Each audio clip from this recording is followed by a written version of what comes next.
Spoštovani zbrani, še enkrat lepo dobrodošli na tradicionalnem že 17. Pučnikovem pohodu na Boč.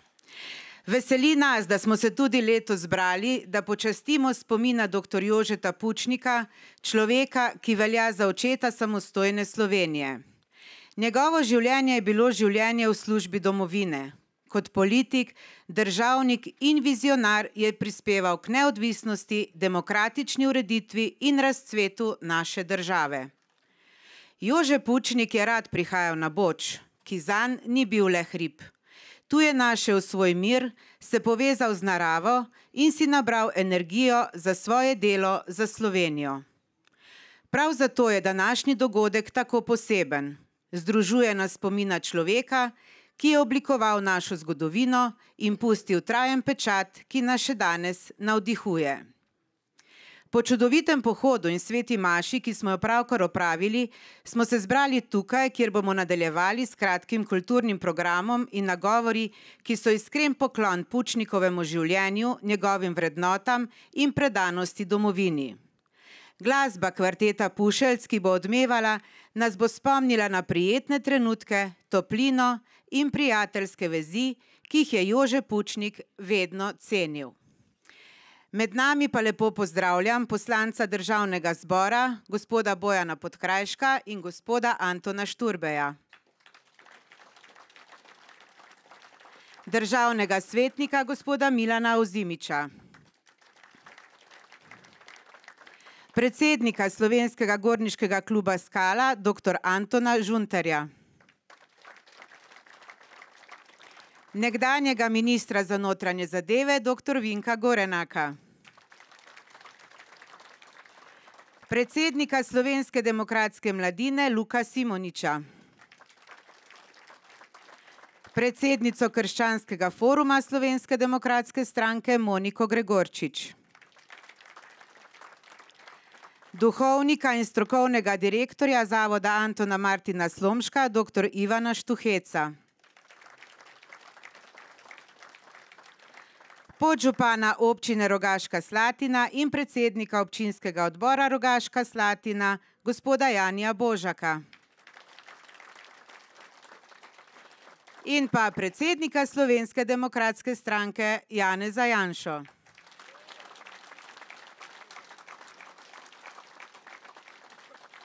K uvodni besedi pa najprej vabim podžupana in predsednika domačega odbora SDS, gospoda Janija Božaka.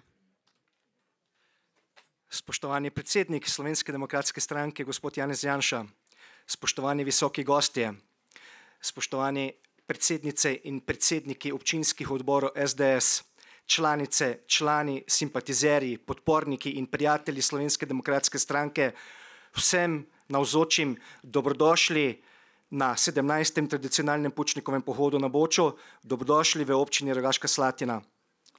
Seveda smo kot občinski odbor SDS-a Rogaška Slatina skupaj v soorganizatorstvu z glavnim tajništvom SDS-a in inštitutom dr. Jožeta Pučnika zelo veseli tako lepega obiska.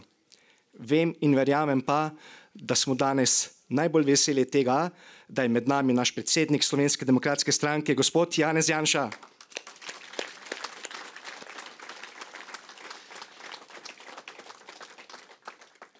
V našem odboru že leta ohranjamo spomin na življenje in delo dr. Jožeta Pučnika, očeta slovenske državnosti. Seveda, naša zgodovina odbora je danes prejemamo 17. Pučnikov pohod, torej bilo jih je že 16 prej. In želimo, da to življenjsko delo, ki ga je dr. Jože Pučnik izvajal v času svojega življenja, prenesemo tudi na vse v Sloveniji. Prav gotovo je dr. Jože Pučnik tisti, ki je naredil posebno zgodbo za slovenski narod, za slovensko zgodovino, za našo prelepo Slovenijo. In zato ga moramo tudi ohraniti v takšnem spominu in zato se tudi v občinskem odboru Rogaška Slatina trudimo, da ohranimo njegov spomin. Spoštovani, jaz vam želim, da delo, življenje, vzgled in seveda vztrajnost ter tudi ukrotljivost dr. Jožeta Pučnika nas navdihuje za naše delo v Slovenski demokratski stranki, da bo naša Slovenija še boljša in še svetlejša. Zato vam, spoštovani, vsem želim res lep dan danes tukaj in prijetno druženje na Boču. Hvala lepa. Pozdravil nas bo tudi vaš domači poslanec, gospod Anton Šturbej, ki dobro pozna te kraje in je tudi zelo ponosen na njih in nam velikokrat pripoveduje o teh lepih koncih. Tone. Hvala za besedo. Spoštovani, Alenka je že prej vse naštela, kdo je danes tu od pomembnih gostov. Tudi v mojem imenu lep pozdrav. Lep pozdrav tudi vsem pohodnicam in pohodnikom, vsem prijateljem in gostom. Spoštovani, danes ni pohod kot neka športna aktivnost samo, ampak pohod, da se lahko spomnimo na človeka, velikega poguma in pa vizije, ki je v slovensko zgodovino vnesel tudi veliko dobrega in seveda dal svoj pečat. Dr. Jože Pučnik ni bil tisti človek, ki ne bi verjel v Slovenijo že preden je bila ta samostojna država. Torej, dr. Jože Pučnik je v Slovenijo verjel že dosti prej od nas, bom rekel, tistikrat, ko smo bili nekako stari, okoli 30 let, morda tu in tam nismo niti znali si predstavljati, kar pomeni država in kaj nam on govori, kadar smo bili v teh časih 90 let tu in tam skupaj. Dr. Jože Pučnik je seveda vedno govoril resnico in svojo pokončnostjo je bil velikokrat preganjan, tudi zaprt, vendar nikoli ni izgubil vere v resnico in človekovo dostojanstvo. Torej, naj bo današnji dan priložnost za razmislek, pogovor, druženje in tiho zahvalo, ki nas naj združuje, tudi za prihodne izzive. Torej, še enkrat hvala vsem, ki hodite z nami in ta pot ni le navadna pot, ampak je pot v prihodnost. Torej, izzivov je veliko in verjamem, da Slovenska demokratska stranka ima odgovore na vse te zadeve. Še enkrat bi se pa zahvalil občinskemu odboru Slovenske demokratske stranke Rogaška Slatina in njenemu predsedniku in celotni ekipi za organizacijo tega dogodka in seveda glavnemu tajništvu Slovenske demokratske stranke Alenki Gombac in njeni ekipi za izpeljavo tega veličastnega dogodka. Hvala vam in hvala vam, da hodite z nami.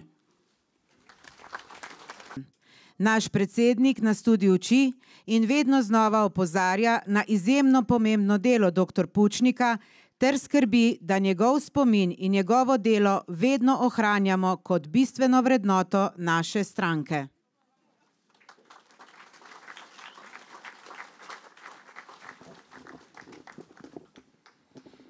Torej, lep pozdrav vsem, tistim na soncu in tistim v senci. Slovenska demokratska stranka pušča izbiro, predvsem pa čestitke tistim, ki ste prišli peš sem pod Boč in seveda hvala našemu občinskemu odboru Rogaška Slatina, organizatorjem tega, mislim, da zdaj že 17. tradicionalnega pohoda v počastitev spomina na dr. Jožeta Pučnika. Zdaj tukaj na tej stavbi je neka tabla, spominska plošča, ki priča o tistih časih, kjer je dr. Jože Pučnik takrat, ko so mnogi oklevali in cagali, izrekel tiste znamenite besede. Mi naše temeljne odločitve ne bomo spreminjali. Ostati moramo pokončni in pogumni. To je bilo v času, ko so bila v zraku sovražna letala, na cestah zlovešči val jekleni jugoslovanskih tankov in ko je grmelo tudi tukaj na Boču, ko so raketirali oddajnik. Nekateri ste bili zelo blizu takrat in hvala vam za pogum, ki ste ga takrat delili z dr. Jožetom Pučnikom. Dr. Jože Pučnik je prišel v Slovenijo potem, ko je bil pregnan v tujino, ko si je tam, ker mu niso poslali kljub prošnji opravljene diplome, še enkrat z študijem in trdim delom priboril nek status, udoben status univerzitetnega profesorja v zahodni Nemčiji takrat. In on je vse to pustil in prišel v Slovenijo takrat, ko ga je domovina rabila. In je postal predsednik Demosa v času, ko to ni bilo takrat, tako kot je zdaj, ko nekdo pač zbere nekaj denarja, pa 200 podpisov, pa ustanovi stranko, ne. Pa če bo ratal, če ne bo ratal, ne bo ratala, ne. Takrat je bilo to dejanje, ki je praktično takoj priklicalo reakcijo jugoslovanskega državnega tožilstva, ki je sprožil postopek proti dr. Jožetu Pučniku.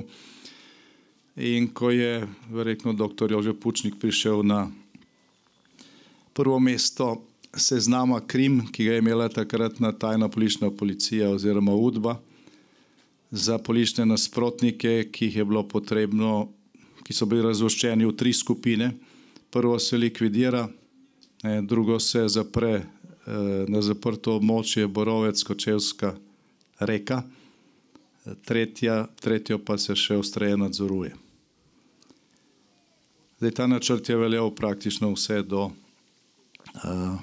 tistih prvih večstrankarskih volitev aprila leta 1990.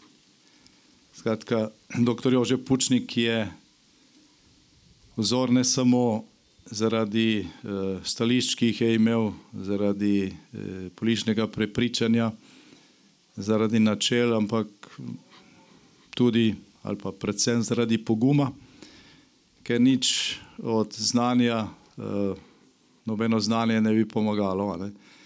Če ne bilo korajže za to, da se takrat postaviš na čelo. In dr. Jože Pučnik je ohranil to držo in ta pogum tudi v času, ko je grmelo. In ko ni bila celotna slovenska politika za osamosvojitev, tako kot zdaj poslušamo že dolga desetletja, in se je ta laž, moram reči, kar prijela. Z gospodom Žunterjem so bila poslanca prve skupščine v poslanskem klubu Demosa. Mogoče še kdo, mislim, da ga ni tukaj. In veva, kako trdo je šlo skozi glasovanje vse tisto, kar je bilo res pomembno za osamosvojitev. Zakon o obrambi, zakon o vojaški dolžnosti, obrambni proračun smo sprejeli z 1-2 glasoma Demosove večine. Tisti, ki zdaj pravijo, vsi smo bili za, so glasovali proti.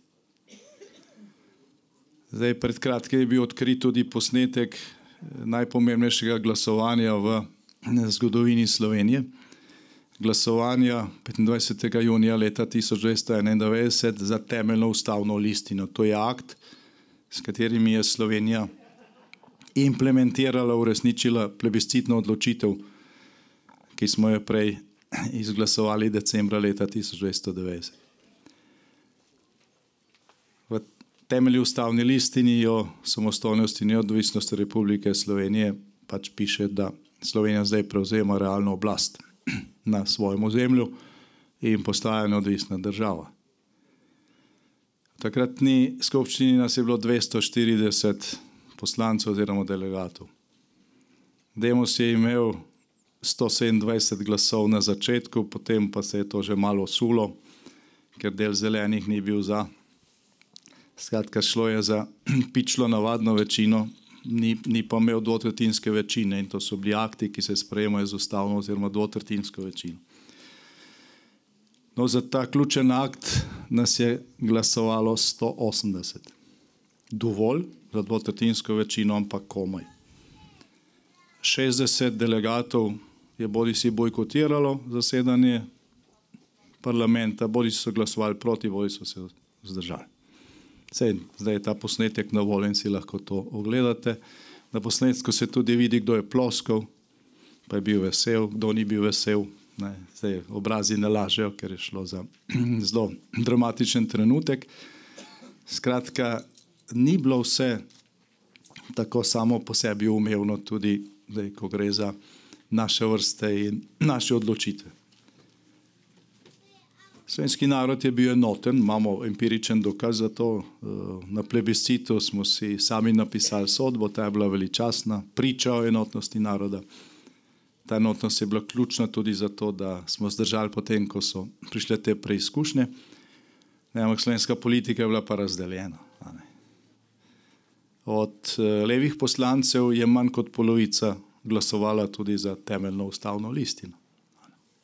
Res pa je, da so zagotovili tistih 20 glasov, zato da smo pač dosegli kvorum, so pa tudi tisti računali, da pač osamosvojitev pač je treba razglasiti, zato ker je plebiscitna odločitev za nami in proti temu je težko biti, čeprav so nekateri tudi bili, ampak itak bo to samo operetna stvar, ker so pač z glasovanjem proti obrambnim zakonom, pa predvsem z zavlačevanjem, ko je šlo za sprejetje obrambnega proračuna, moral biti sprejet oktobra leta 90, sprejet je bil konec marca leta 91. Vojaško usposabljanje, ki smo ga načrtovali, smo lahko izvedli zgolj v neki taki poskusni obliki. 300 nabornikov, ki smo jih poklicali maja, so morali pol predvsem rezervisti varovati, ker še niso bili usposobljeni. Šlo je bolj za simbolično gesto. Skratka, govorimo o tem, da so bili to časi, kjer je pogum odločil. In dr. Jože Pučnik je bil na čelu tega poguma, ki je omogočil, da je bila izglasovana odločitev na plebiscitu potem tudi uresničena.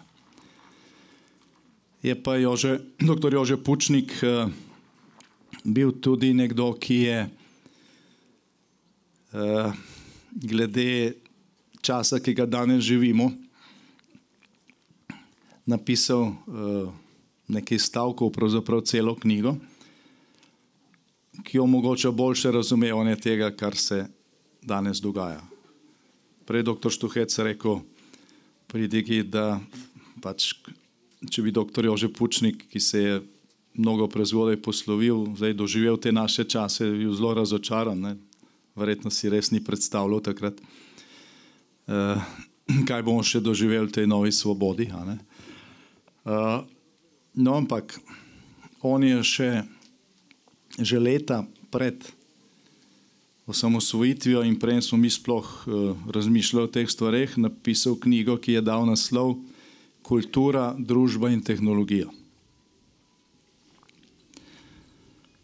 Zdaj, ko smo tisto knjigo brali, bilo je dosti težko branje, takrat nekaterih stvari nismo razumeli, ker mi nismo videli tega na tej strani, pač železne zavese ali pa v socialistični državi, kot je on to že videl na Zahodu, kaj prihaja. Ker takrat so bili že ti znaki, da bo ta ekstremna levičarska politika sledila formulam za prevzem oblasti, ki niso več prevzem oblasti z nasiljem in z krvavo revolucijo, ampak preko metode Antonija Gramscija zavzeti kulturne in vzgojno-izobraževalne institucije in preko tega razgraditi temeljne stebre, kot so rekli, meščanske družbe oziroma družbe parlamentarne demokracije, tržnega gospodarstva in človekovih pravic.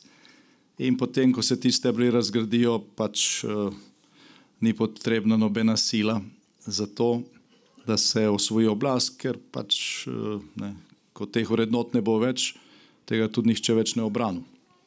In bo stvar enostavno. Zdaj ti stebri, ki jih je treba razgraditi, kot so napisali, oziroma uničiti, so itak zapisani že v komunističnem manifestu. In to so družina, narod, vera, zasebna lastnina in zasebno šolstvo. In danes živimo čas, na katerega je dr. Jože Pučnik v tej svoji knjigi Kultura, družba in tehnologija opozarjal. In danes, ko govorimo o prednostih in nevarnostih umetne inteligence, ta beseda tehnologija iz naslova Pučnikove knjige še posebej odzvanja. Skratka, dogajajo se stvari, ki so jih nekateri videli, velika večina jih ni, pravočasno in smo pač globoko v pasti. Zdaj, Slovenija je tukaj še posebej ogrožena zaradi tega, ker smo družba, država, skupnost nedokončane tranzicije. Veliko stvari, ki so se zgodile, kar se tiče nekega prehoda iz enostrankarskega sistema državne lastnine in represije in tako naprej v demokracijo, v tržno gospodarstvo in tako dalje. Reforme, ki so bile izvedene, ne vem, na Poljskem, na Češkem, Slovaškem, na Madžarskem, v Sloveniji ponekod niso bile izvedene. Da ne omenjam vseh, mogoče samo tiste največje probleme. Recimo imamo še vedno sodno vejo oblasti, ki nikoli ni bila reformirana, kjer imate že 3 generacije iste družine, ki vam sodijo v imenu ljudstva. Pa to ljudstvo ne sme niti spremljati sojenja, še slikati se jih ne sme. Da ne govorimo o tem, da sodni postopki, recimo, ko gre za gospodarske spore v Sloveniji, trajajo v povprečju več kot 4 leta. V 4 letih nekdo, ki ni dobil plačila, propade. Zdaj, tudi če je po 4 letih stvar razsojena, tistega podjetja že ni več. Imamo veliko gospodarsko škodo zaradi tega, da ne govorimo zdaj samo o tem, kako se sodstvo zlorablja za politične namene, z deljenjem selektivne pravice. In je to velik problem, ki se v bistvu še kopiči in se zdaj kot vrh te ledene gore izkazuje v tem, da kaže, da bomo imeli kmalu na Slovenskem ustavnem sodišču 9 ekstremno levičarskih sodnikov. Je bolj, da potem sploh odmislimo to institucijo. Skratka, ta pohod kulturnega marksizma na Zahodu ali pa v zahodni civilizaciji se je na stičišču z nedokončano tranzicijo v Sloveniji izrodil v praktične posledice, ki jih danes vidimo, ko imamo v slovenskem parlamentu ponovno stranke in poslance, ki govorijo, kako smo Slovenci z osamosvojitvijo razbili eno krasno socialistično državo. V bistvu odkrito govorijo proti stavku, ki je bil že citiran in ki ga je izrekel dr. Jože Pučnik, Jugoslavije ni več, za Slovenijo gre. Njim je žal, da gre za Slovenijo, še vedno v Jugoslaviji. Poslušamo stavke, da je treba podjetnike z bajoneti nagnati v morje, da je treba vsakemu, ki ima stanovanje, ki ga ni možno posesati v pol ure, to vzeti pa nacionalizirati. Poslušamo in žal ne poslušamo, ampak tudi smo priča izglasovanim zakonom, ki Slovenijo potiskajo nazaj v vrednotnem pa tudi v ekonomskem smislu. In spoštovani, smo v stanju, ko je povprečna neto plača v Sloveniji samo še za 100 evrov višje od povprečne neto plače na Hrvaškem. V zadnjih 3 letih in pol te svobodne oblasti je povprečna neto plača na Hrvaškem zrasla tam iz nekaj čez 1000 na 1400 evrov, v Sloveniji se je pa povečala za 100 evrov. Leta 2008 je bil bruto domači proizvod na prebivalca v Sloveniji še enkrat večji kot na Hrvaškem. Danes so skoraj tukaj. S tem, da smo mi ves ta čas v Evropski uniji del enotnega trga, Hrvaška pa se je temu pridružila 5 oziroma 6 let kasneje. Tako da, če neke makroekonomske številke in to, kar pač vsi vidimo in občutimo, koga ne prepriča, ali pa če srečate koga, ki pravi, je vse super, mu povejte to primerjavo. Mu povejte to primerjavo. In trenutno je naša gospodarska rast tudi recimo bistveno nižja od tega, kar je na Hrvaškem. Zdaj pol pravi, ja, pa se so države, ker so še ti podatki še slabši, ja samo to so države, ker je standard večji 2-krat ali pa 3-krat od našega. In če tam malo zaostanejo, pa ekonomija malo kiha, pa se pol hitro poberejo, to ne pomeni, da jih bomo mi ujeli oziroma da nas bodo oni počakali. Ko se jo primerjamo s tistimi, ki so imeli podobno ali pa slabše izhodiščne možnosti, pa pač dejansko vidimo, koliko so naši potenciali izkoriščeni.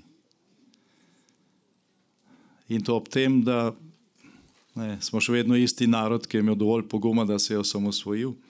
Smo še vedno isti narod, ki je rastel v letih po vstopu v Evropsko unijo 2004-2008 za hitrostjo, ki so nam jo vsi zavidali. Smo narod, ki je tudi v času težkih razmer COVID-a leta 2021 dosegel drugo najvišjo rast v Evropski uniji in se v bistvu prvi postavil na noge po tistem katastrofalnem letu 2020. Tako da razlika je v upravljanju. Razlika ni v tem, da mi postali boljši ali pa slabši, razlika je v tem, kako se z državo upravlja. To je enako v družini, enako je v podjetju, ko gre za te ključne pristope. In če pač številke, ki jih spremljamo, malo poenostavimo, tisti, ki delate 8 ur in za to dobite plačo, vedite, da 3 ure delate zase, 3 ure pa pol delate za davke in prispevke in za solidarnost in za skupne potrebe, veliko tega je seveda potrebno. Preostali čas pa delate za Niko Kovač, Jašo Janula, Mukija in ostale nevladnike z Metelkove 6, ki se jim meče denar z lopato, zato da bodo v primeru, če slučajno izgubijo formalno oblast, potem spet kolesarili po trgih, klicali smrtjanšizmu in delali na tem, da se nobeno od potrebnih reform ne bo izvedla v takšni meri, kot bilo potrebno. In tisti, ki imate pokojnino, veste, da je v tem mandatu prvič se nekdo spomnil, da se pokojnina, ki je plačilo za minulo delo, obremeni z dodatnim prispevkom za dolgotrajno oskrbo in ta prispevek plačujete prej, preden je ta storitev sploh na voljo. In vsi, ki pa se zadnje 3 leta in pol dobijo neto plačo, veste, da je zaradi tega, ker je Golobova koalicija in vlada preklicala dvig splošne olajšave pri dohodnini oziroma našo davčno oziroma dohodninsko reformo, ki je bila sprejeta v našem prejšnjem mandatu, da se zaradi tega v teh letih dobili tam od 2 do 6 tisoč evrov manjšo neto plačo. In da bi vas zdaj potolažili, vam pač ponujajo božičnico. To To je vse v redu, vsi smo tega veseli, ne? In tam, kjer je pač možno izplačati čim večjo božičnico, hvala Bogu. Samo božičnica je nagrada za dobro delo in mora biti odvisno od tega, kakšno je stanje v podjetju, tudi kakšno je stanje v državi, ne pa od tega, da to predpišeš kot davek. Ker če je to davek, se bo slej, ko prej to pol pokompenziralo, bodo pač plače nižje ali pa podjetje propadlo ali pa bodo podjetje zaprli, kot se zdaj dogaja. In na koncu od tega nič ne dobiš, razen neko predvolilno obljubo oziroma bombonček, za katerega potem pridejo dragi ali pa predragi računi. Zdaj rekli boste, koliko časov še to trajalo in zdaj kaj narediti za to, da se bodo stvari spremenile. Zdaj priložnost prihaja. In je treba prepoznati in jaz verjamem, da tisti, ki smo danes tukaj, to priložnost prepoznavamo.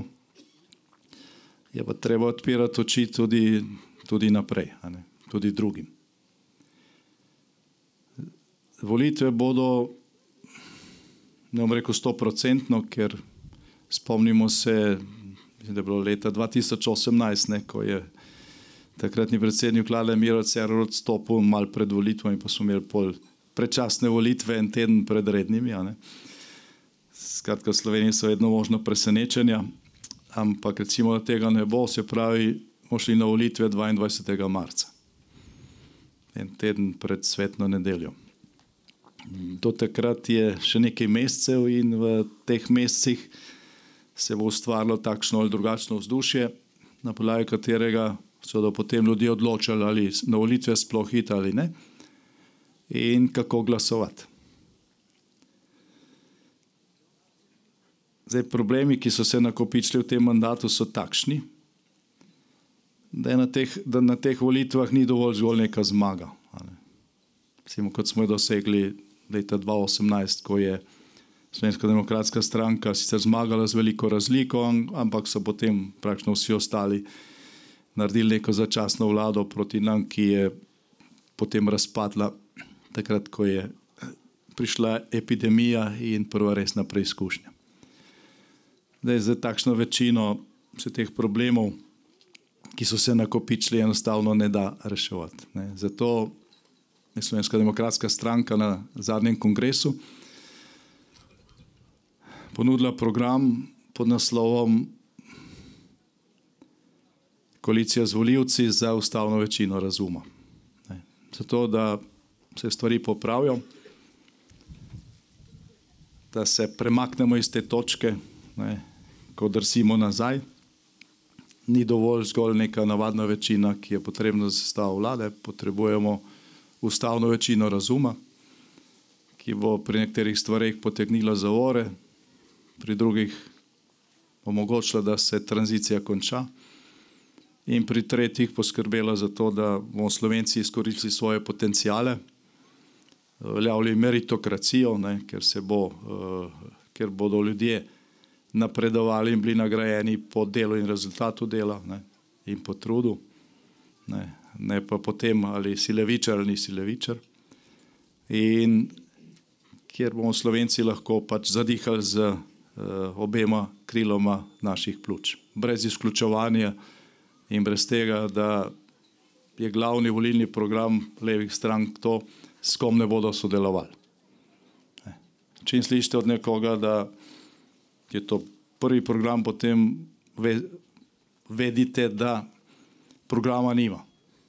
Prvi program njegov je biti na oblasti za vsako ceno, iskati neke notranje pa zunanje sovražnike, ki jih potem krivi za napake, ki jih dela sam.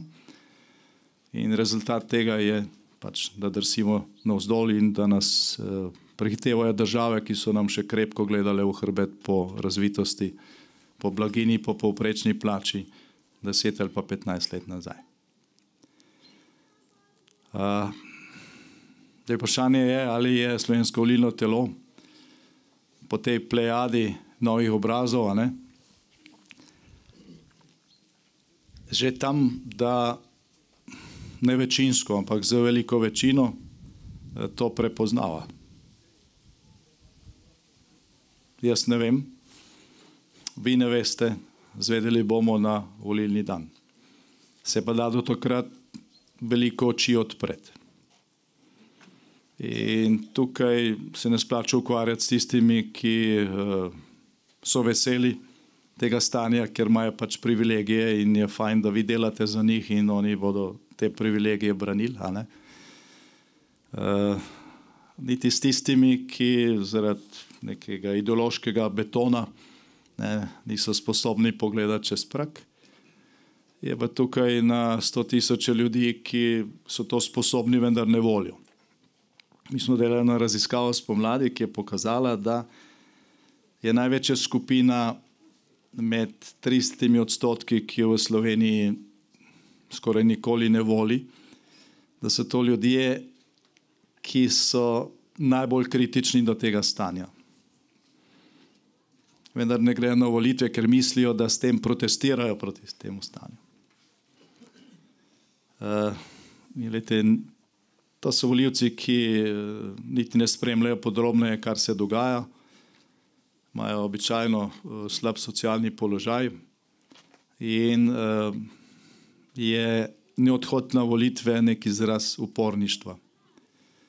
Mogoče v času, ko so bile volitve obvezne, pa je bila samo ena stranka, to je bil odraz uporništva. Zdaj pa to, če si nezadovoljen s stanjem, pa ne greš na volitve, v bistvu glasuješ s to neudeležbo, zato, da se to stanje še podaljša.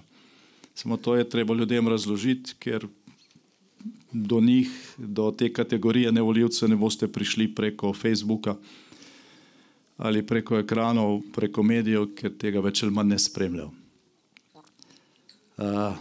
Se pravi, treba s temi ljudmi govoriti in si jih poznamo in tukaj lahko zelo veliko naredimo.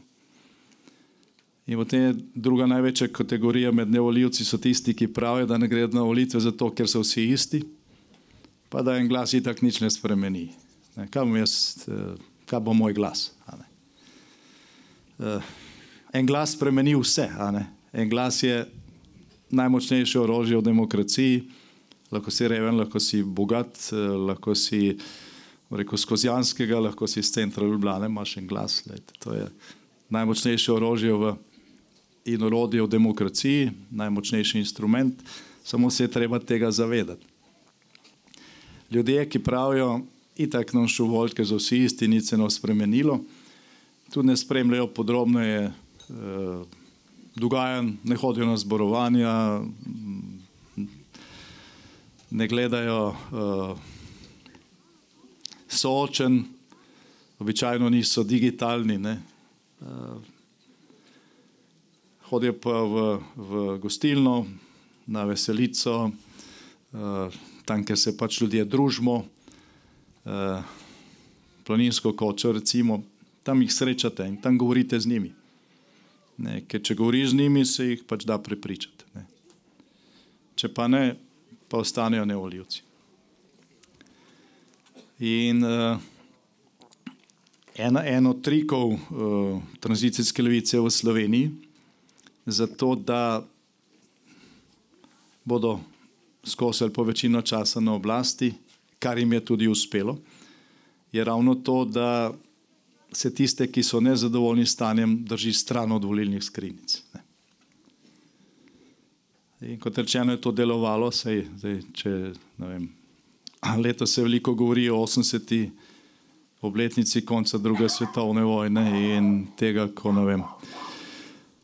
naj bi Slovenci dobili neke inštrumente odločanja v lastne roke, pa tudi že v bivši državi. Glejte, v teh 80 letih je bila trda in potem tranzicijska levica na oblasti 70 let. 70 let. Večino časa brez volitev od leta 1990, ko smo imeli prve strankarske volitve, po drugi svetovni vojni, pa so bili na oblasti 25 let od 35. Se pravi, nove izvorno-demokratične sile smo imeli možnost sodelovanja v vladi tretjino tega časa. Pa še to, ko smo mi delali koalicijo, vedno še s kako stranko z levega pola. In to je treba tudi povedati tistim, ki pravijo, vsi so isti, pa vsi so imeli iste možnosti, pa zakaj tega prej niste naredili, pa zakaj SDS tega ni naredilo v prejšnjem mandatu. V prejšnjem mandatu, razen na začetku, ko smo oblikovali vlado, smo imeli manjšinsko koalicijo. Mi smo morali sprejeti 10 protikoronskih paketov, s katerimi smo reševali zdravje in življenje ljudi, medtem ko so oni kričali dol z maskami pa smrt janšizmu po ljubljanskih ulicah in trgih. Mi smo morali za vsakega od teh paketov se pogajati z poslanci italijanske pa mađarske manjšine, z posamezniki, z opozicijo, iz opozicijskih strank. Tukaj kolega Vinko Gorenak lahko veliko pove o tem, koliko truda je bilo potrebno za to, da smo izglasovali vsaj take najbolj nujne stvari. Smo pa seveda pripravili zakon o dolgotrajni oskrbi in ga tudi sprejeli, to smo hvala Bogu sprejeli, pa so ga potem preložili, pa izničili, pa če kdo včeraj spremljal to sago ob interpelaciji zoper ministra Maljevca v slovenskem parlamentu, našli 1000 izgovorov, zakaj ne še to leto, pa bomo naslednje leto, pa zdaj bo 1. decembra, rekel, veliko sreče s 1. decembrom. Tisti, ki kaj pričakujete. Naredili smo zakon o demografskem skladu, kar bi dejansko bila resna pokojninska reforma, ker bi s tem zagotovili dodaten denar za pokojnine. To, kar je zdaj in čemur pravijo reforma, gledajte, to je zgolj odločanje o tem, ali so pokojnine malo večje, pa se zato malo bolj obremeni plače, ker se to plačuje iz živega dela, ali so pokojnine malo manjše, pa se malo manj obremeni plače. Skratka, je to so ta ničelne tekme med aktivno in upokojeno generacijo in tukaj gre vse za stvari, ki niso reforma. Reforma je, da se pripelje v pokojninski sklad dodaten vir in ta vir deloma imamo. To je teh 13 milijard državnega premoženja, ki so zdaj pod SDH-jem. To mora biti demografski sklad in dohodki tega kapitala se morajo delno plemenititi, se pravi vlagati naprej, delno pa razdeliti upokojencem, ki so to ustvarjali. Ampak to ne bo bremenilo tistih, ki pač plačujemo pokojninski sklad iz plač, ampak bo to nek dodaten vir, ki ga zdaj praktično ni. Sej SDH gospodari daleč od oči javnosti. Šef tega holdinga se v svojem mandatu, mislim, da še nikoli ni pokazal na televiziji, da bi odgovarjal za rezultate. Jih praktično sploh ne poznamo. Je pa to relativno velik kapital in to ste ustvarjali tisti, ki ste upokojeni. To ni nastalo zdaj. To bi bila reforma. Ta zakon je pripravljen v naslednjem mandatu. Ko bo takšna večina, bo pač sprejet. In takrat bomo lahko govorili o pokojninski reformi. To, kar je zdaj, so pač neki popravki, delamo tudi v pravo smer zaradi pač demografske slike, ni pa to seveda nobena reforma. Zdaj sem malo zašel od bistva, ki sem ga hotel povedati na koncu in ki skuša najti odgovor na to, kako stvari spremeniti. Ključ do ustavne večine razuma je pripeljati na te volitve ljudi, ki niso zadovoljni s tem stanjem, pa ne hodijo na volitve. In tukaj lahko mi naredimo veliko, oziroma lahko naredimo vse. In seveda na teh volitvah je treba zagotoviti tudi resen nadzor, še posebej na predčasnih volitvah, tako da tisti, ki ste že bili ali pa boste naprošeni za delo v volilnih komisijah, to je izjemno pomembno. To je izjemno pomembno. Bom še to dodal, ker smo ravno tukaj na zborovanju v spomin na dr. Jožeta Pučnika. Dr. Jože Pučnik je bil predsedniški kandidat Demosa za predsednika predsedstva na volitvah leta 1990 in je te volitve izgubil v drugem krogu. A jih je res izgubil? Jaz ne vem. Zakaj? Zato, ker vsi volilni organi za prve večstrankarske volitve v Sloveniji niso bili imenovani demokratično. Imenovala jih je enopartijska skupščina izmed svojih vrst.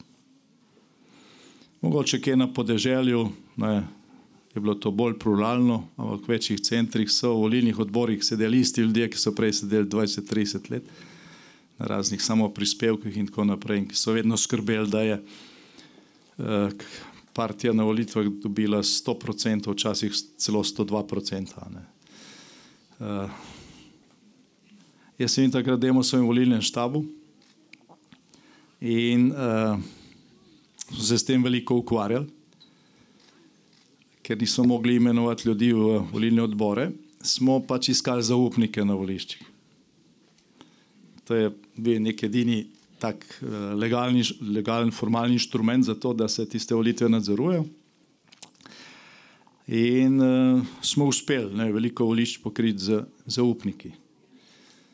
Ampak ponekod so bili problemi, ker so bili to ljudje, ki še nikoli niso bili na volišču, niso vedeli, kaj je njihova pristojnost. So jih tisti stari mački tam v volilnih odborih dosti okoli nosili. Ponekod so bili korajžni, pa mislim, da se je to čisto uredno nadzorovalo. Je bilo pa veliko primerov, kjer so našim zaupnikom ob 7. zvečer, ko so bile volitve zaključene, in se je pol ta volilni odbor sestal, da prešteje glasovnice, so rekli, gledajte, vi ste bili zaupniki za volitve. Volitve so končane, zdaj mi štejemo, to je sveto pravilo, bomo vrata zaklenili, vi pejte ven. Ponekod so se uprli, pa je bilo nekaj prepira, ponekod so šli pa ven. Zdaj, kako so komisije sestavljene iz ene stranke štele, mogoče kje pošteno, povsod zagotovo ne. Takrat smo na Demosov volilni štab dobili veliko pritožb, zelo konkretnih. Smo jih pol vlagali na državno volilno, republiško volilno komisijo, a je bilo vse zavrnjeno. In ker je vseeno Demos dobil to pičlo večino v parlamentu, oziroma v skupščini, potem se je vse koncentriralo na to, zdaj kako spraviti skupaj to večino za to, da se bo oblikovala vlada, in se je na to pozabilo. Zdaj, to vam razlagam in vam na ta lep dan kratim čas, predvsem zaradi tega, da se zavemo, kako je nadzor na volitvah pomemben, pa kako je volilna tehnologija pomembna. Mislim, da imate tam na tej stojnici tudi eno knjigo, ki se imenuje Volilne prevare Foruma Sao Paulo. V tej knjigi so opisani prijemi levičarjev po svetu, kako se golfa. Ko sem jaz to knjigo prvič prebral pred leti, so mi šele postale nekatere stvari jasne. Sej, zato, da vplivaš na, če uporabim to Pučnikovo besedo, tehnologijo volitev, pa na sam rezultat, se ni nujno, da se golfa pri štetju. Tudi v sistemu se da stvari tako zapeljati, da so ponekod rezultati boljši, ponekod slabši, da je ponekod udeležba višja, ponekod nižja. No in danes zborujemo v volilnem okraju Šmarje pri Jelšah. To je volilni okraj, kjer tradicionalno dosegamo zelo dobre rezultate. Hvala vsem, ki se trudite za te rezultate. V procentih je rezultat odličen. V glasovih pa ne. Ker je udeležba v vašem volilnem okraju najnižja ali pa druga najnižja v Sloveniji v zadnjih 12-13 letih. Je bila pa ena najvišjih na prvih demokratičnih volitvah. In ko smo malo analizirali te vzroke, smo ugotovili, da se je v vašem volilnem okraju od leta 2011 ukinilo 28 volišč. Trenutno je pri vas 28 volišč manj, kot jih je bilo na volitvah leta 2011. In ko smo šli pogledati po celi Sloveniji, smo ugotovili, da je bilo v celi državi ukinjenih preko 400 volišč v tem času. Ampak niti eno v Ljubljani, ali v Kopru, ali v Mariboru, ali v Celju, ali v Kranju. Vsa na podeželju.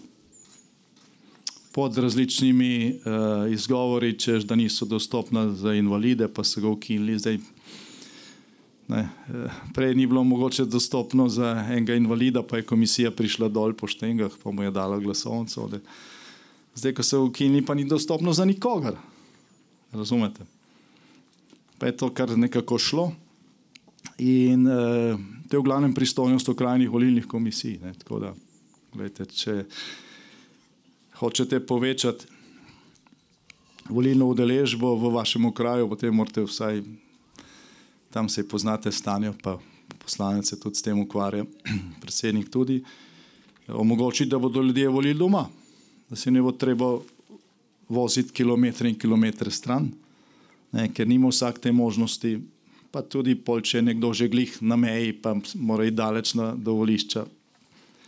Glejte, potem je to tisti dejavnik, ki preloži odločitev na tisto stran neudeležbe. Pa tudi ljudje, ki so navajeni, da so volili v gasilnem domu ali pa v neki privatni hiši v svoji vasi, potem naslednjič vidijo, da pa tega volišča ni več, so upravičeno užaljeni. Zdaj, kaj sem jaz manj, ker sem, ne vem, z tega okraja, kot pa nekdo v Ljubljani, ki ima za vsakim vogalom volišče.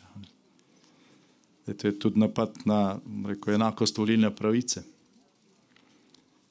In dejansko volišča so se ukinjala izključno v okrajih, kjer Slovenska demokratska stranka dosega dobre rezultate, tudi druge, rekel, ne leve stranke, in to ni bilo slučajno. Mi smo poskušali z spremembami pri teh državnih volilnih predpisih to popraviti, pa so rekli, to se ne da, to je stvar okrajnih volilnih komisij, se imate tam svojega predstavnika, imamo enega. Predsedniki teh komisij so sodniki, zdaj so tudi namestniki sodniki, tako da skrbijo za to, da volilna tehnologija pač služi temu namenu, ohraniti levičarja vedno na oblasti, ne glede na to, ali so dobri pri vladanju ali slabi. Vem, da imate tudi konjenico, kar je.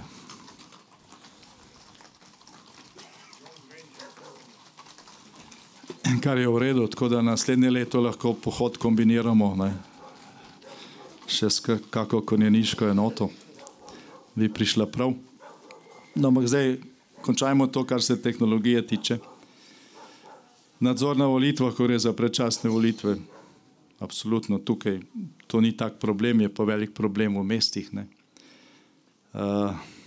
In seveda potem, ko dobimo rezultate, vidimo, da je, ne vem, v Ljubljani glasovalo 20% več volivcev kot v okraju Šmarje pri Jelšah ali včasih 30% več. In tukaj lahko naredite sanjski rezultat v procentih, če bo udeležba nizka, se nikoli pač ne bo doseglo te ustavne večine razuma. Se pravi, je treba poskrbeti tukaj za marsikaj. In to je na nek način ključno. Zdaj, Slovenska demokratska stranka ima program, ki omogoča, da bo Slovenija ponovno dobila zalet in da bodo drugi gledali v hrbet nam, ne pa obratno, in da bomo izkoristili vse svoje potencijale.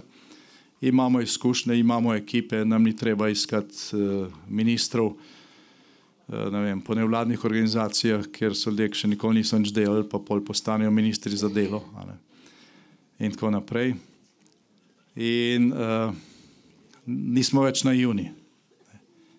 Tako da natančno vemo, kaj je kaj je potrebno narediti, in vse to bo stranka pač z izkušnjami in instrumenti, ki jih ima, volivcem predstavlja v času volilne kampanje. Naš strokovni svet je pripravil program in ni problem v tem, da ne imeli programa, da ne vedeli, kako se stvari rešujejo, kako stvari potisniti naprej. Je pa Slovenija specifika po tem, da pač bliže so volitve, manj je program pomemben. Bliže so volitve, bolj se skuša stvari speljati na neke sporedne teme, in bliže so volitve, bolj se skuša osamiti Slovensko demokratsko stranko. Zato se mi z tem ne ukvarjamo in koalicija z volivci z naše strani, to niso zgolj prazne besede, ni to zgolj neko prazno geslo. Gre za to, da se aktivira dodaten del volilnega telesa, ki bo omogočil, da do teh potrebnih sprememb pride. Tega pa ne more predsednik stranke sam, ne more vodstvo, ne more en poslanec, ne more en predsednik odbora. Lahko pa to skupaj dosežemo, ker nas je skoraj 30.000. V Slovenski demokratski stranki nas je danes več, kot nas je bilo kadarkoli. V zadnjih mesecih beležimo pristope med 400 in 500 na mesec. Tudi zelo veliko mladih se pridružuje stranki. Če spremljate na naših profilih naša srečanja, zdaj imamo vstope v stranko organizirane kot velik dogodek, praktično že več kot enkrat na mesec. Ne morejo vsi priti na to, se pravi, niso vsi na sliki, ampak mnogi pa pridejo in smo jih še posebej veseli. Ampak je to še vedno premalo.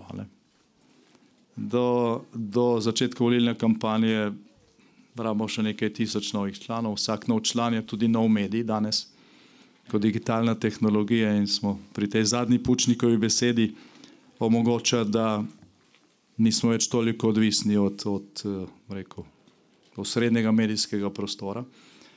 Tisto, kar pa največ zaleže in kar največ premika in kar lahko prinese največ, kar se tiče povečanja udeležbe in več glasov, za nas je pa neposreden stik. Vsak med nami lahko do volitev nagovori 10, 20, 30 ljudi, jih pol od tega pač prepriča, da niso vsi isti, da ne udeležba na volitvah ni protest, ampak ravno obratno, da še vedno velja tisto staro reklo začetnikov grške mestne demokracije: če se pametni ljudje nočejo ukvarjati s politiko, so obsojeni na to, da jim vladajo idioti.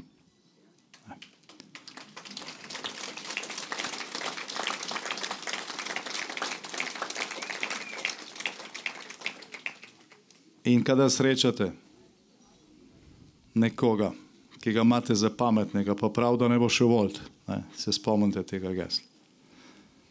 Ne mu ga citirati, razložite mu pa tiste stvari, o katerih sem prej govoril, in se da premakniti. Se da premakniti. Slovensko demokratsko stranko v zadnjih mesecih prihajajo množično tudi slovenski podjetniki, tisti, ki skupaj z delavci in zaposlenimi ustvarjajo dodano vrednost, ki omogočajo tudi vse te bombončke, ki jih zdaj vladna koalicija deli. In moram reči, da slišimo izjemno razočarane in pesimistične glasove.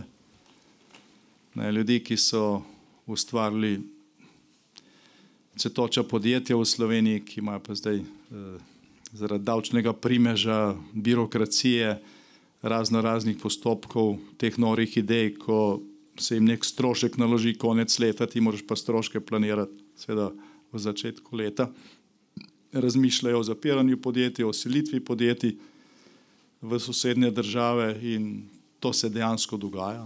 To ni zgolj nekaj, kar to se dogaja. Ni pa to zabeleženo v statistiki, ker statistika beleži stvari pač za nazaj.